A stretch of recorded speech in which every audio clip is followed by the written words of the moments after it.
BNP এখন বলে হচ্ছে আমরা সব উল্টে ফেলেছি, কিন্তু ফখরুল ইসলাম আলমগীর নিজেই বলছে যে আমরা ছাত্রদের পক্ষে নেই। কত বড় মিথ্যাবাদী হলে একজন নেতা এরকম কথা বলতে পারে?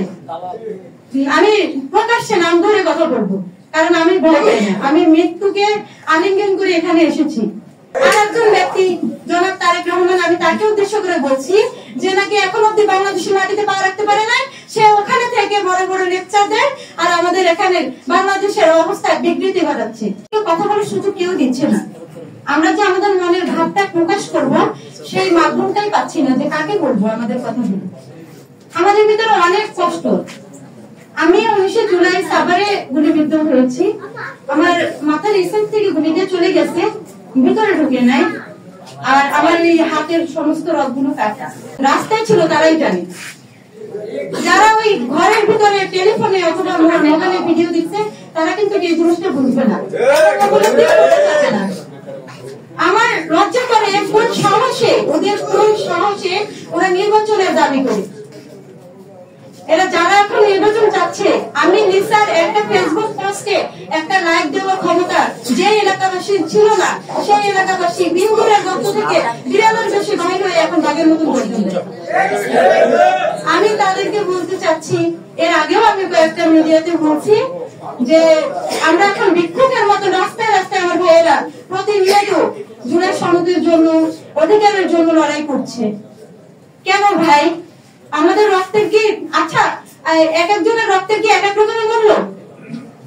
ওরা মাঝে মাঝে বলে হচ্ছে, আমি প্রকাশ্যে নাম ধরে কথা বলবো, কারণ আমি ভয় পাই না। আমি মৃত্যুকে আলিঙ্গন করে এখানে এসেছি। বিএনপি এখন বলে হচ্ছে আমরা সব উল্টে ফেলেছি, কিন্তু ফখরুল ইসলাম আলমগীর নিজেই বলছে যে আমরা ছাত্রদের পক্ষে নেই। কত বড় মিথ্যাবাদী হলে একজন নেতা এরকম কথা বলতে পারে?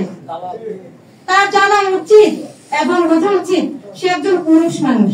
পুরুষ মানুষের মুখের জবানটা একরকম থাকবে, এক থাকবে।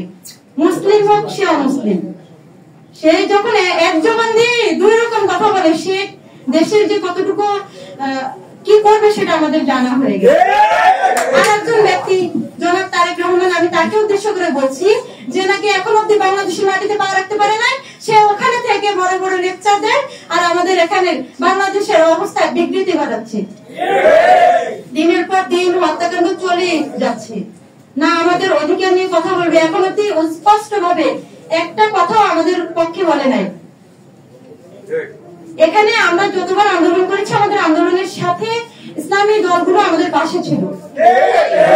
জামাতে ইসলাম, ছাত্র শিবিরের ভূমিকা আমরা কখনোই, যেটা ছিল সেটা আমরা যেটা চোখে দেখেছি সেটা অস্বীকার করার কিছুই নেই। এবং সেই থেকে এই পর্যন্ত, আগে ছিল আওয়ামী লীগ ব্যতীত পুরো বাংলাদেশ এক, এখন বর্তমানে বিএনপি ব্যতীত পুরো বাংলাদেশ এক।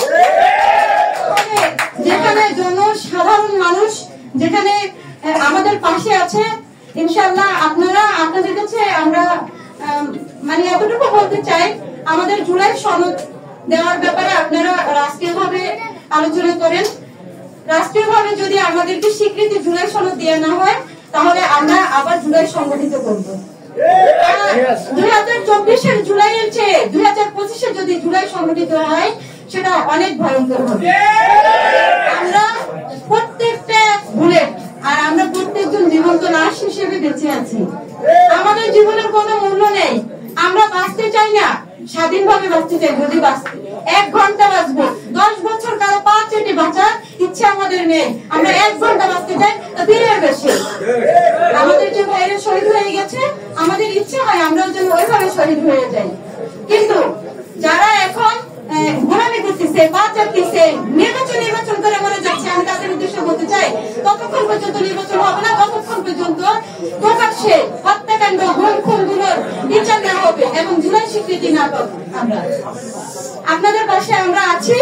আপনারা যদি আমাদের পাশে না থাকেন তাহলে কোনো সমস্যা নেই, কিন্তু আমরা যারা জুলাই যোদ্ধারা আছি তারা একাই যথেষ্ট। আমরা এর আগে কয়েকটা কর্মসূচি দিয়েছি এবং আমাদেরকে বলা হয়েছে অমুক তারিখের মধ্যে, অমুক মাসের মধ্যে আমাদের যে কোনো স্বীকৃতি অথবা জুলাই সনদ দিবে, কিন্তু এখন অব্দি তারা সেটা দিতে পারে না। কেন? তারা এত কেন মিথ্যে কথা বলে বুঝলাম না।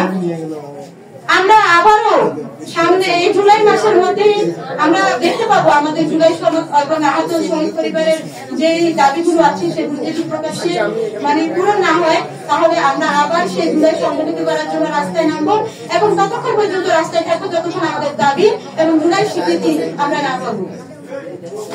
এবং এখানে যদি কেউ বাধা দেওয়ার চেষ্টা করে তাদের কালো হাতগুলো আমরা ভেঙে দিব ইনশাআল্লাহ।